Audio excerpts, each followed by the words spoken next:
Kicks 105.5 WKXH. Good morning, I'm JJ. It's Wednesday, May 25th. It's 7:48, 51 degrees outside. In the studio with us this morning, we have Mike Barrett from the Barrett Insurance Agency. Good morning, Mike. Hey, good morning. How are you? I am well, enjoying this weather. Nothing to complain about. No, it isn't. No, I've been very quiet. We're coming up on summer, and that posed a question in my mind. Sure.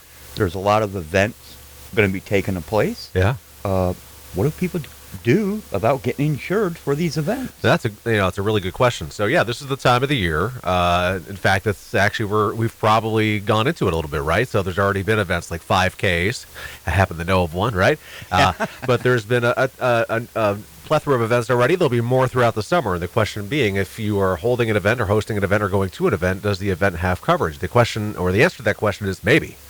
That's not always a guarantee, but should that event have coverage? Absolutely. So if you're having events like, let's throw a couple of examples out there, okay? So maybe you're getting married at a location and having a reception that's going to be all on your own. You're renting the hall. You're taking care of all the responsibilities. Should you or could you have coverage for that? Yeah, you should. There are actually companies specifically out there that sell event insurance for wedding receptions, and among other things, So I'll give examples that I know nothing of. Let's preface it with that, okay? Okay. All right. So family reunions can have that too. Maybe you've got that great area at the I think of the Miles Pond Pavilion or the Harvey's Lake Pavilion, where you have, or even Joe's Pond, for that matter. You got these places where you could maybe ask them, hey, we'd like to have our family reunion here. Well, it's going to be in the interest of the place holding the event for you or letting you host the event at their premises. It'll be in their interest to make sure you have coverage, because they don't want to be the ones that are the first ones held liable should something occur, like a bodily injury or property damage during your event. So there's a number of reasons why that makes sense there. But events like the pet parade in St. Johnsbury, or a 5K, or any kind of an event, even the Relay for Life in St. Johnsbury, these are events that should and probably do have some kind of event coverage particular to that event, or it's a blanket coverage for the ones that do more, where it's providing some level of coverage. Could be $1 million in liability, could be $2 million in liability, to protect that organization, and of course to make the hosts of the event, happy that they see coverage ahead of their own coverage, because it's hard to predict what could happen, but you don't know. And there could always be some level of litigious activity that happens as a result of something that occurred. Does your event have liquor, alcohol, like a wedding reception or a family reunion? Will there be a bartender? Will it be a BYOB? How will this work? Where will the liability lie? If it's BYOB, is it your responsibility if somebody is inebriated and gets into an accident? Most likely not. But if you're the one serving, game changer. All right. Yeah, now you'd want liquor liability for your event. So the list is plentiful. If you can think of any event that takes place, it should have insurance. And what I find is most people get event insurance when they're told they have to.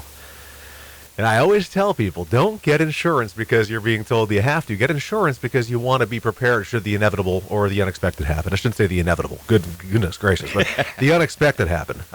You just want to protect yourself. If you're a nonprofit or a small business or a soon-to-be husband and wife, you want to make sure you're protecting your assets, and that's what this is. It's an asset protection to make sure they can't go after you personally if something does happen. And let's be honest, it really just takes some level of suiting up a lawyer and having the accusation towards you that could cost you money and be unexpectedly expensive.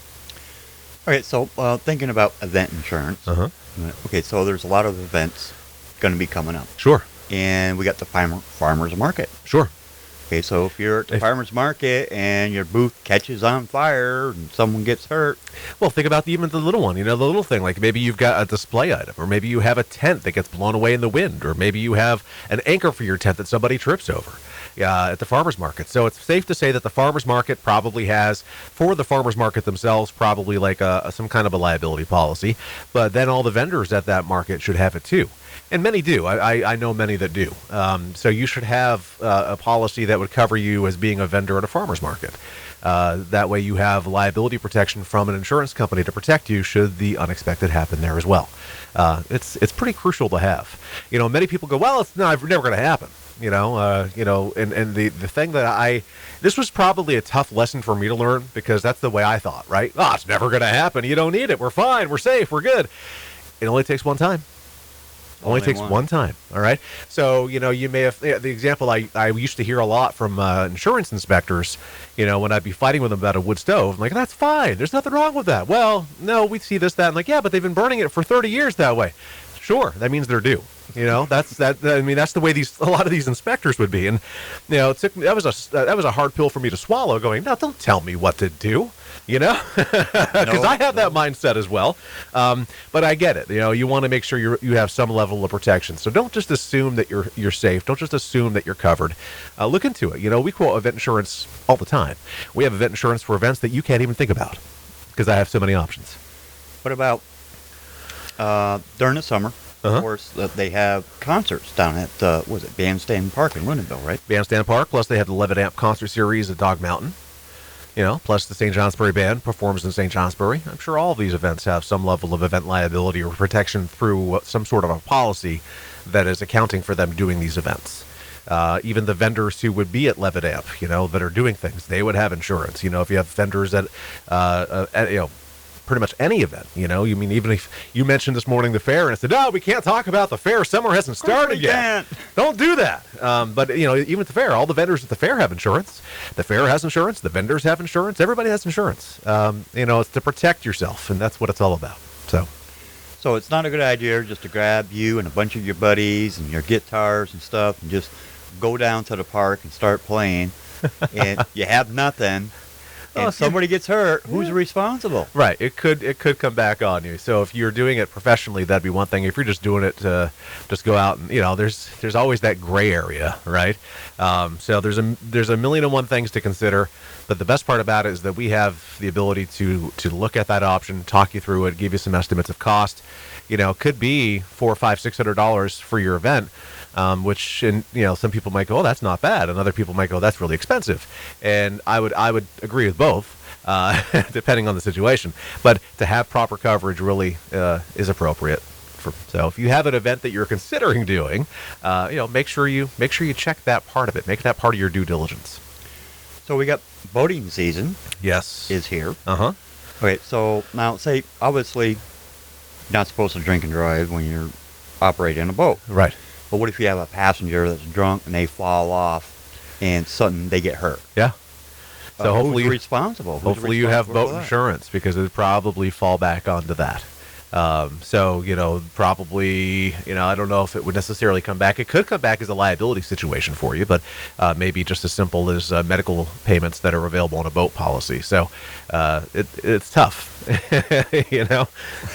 We could open up case law and start boring the heck out of people even more than I already do. But the best practice is just to have some kind of frontline protection.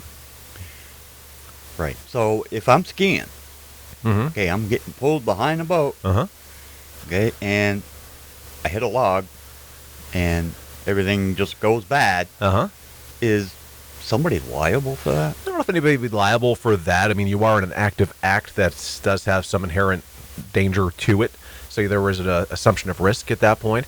Probably could go after the medical payments that coverage is on a boat policy for that, but that might be hard to determine. Hopefully you have medical insurance, because that would certainly kick in. So yeah, right. Okay, so what else can we talk about? That's it. That's all I got. That's all you got? That's all I got. That's all I got. I need a nap. Okay.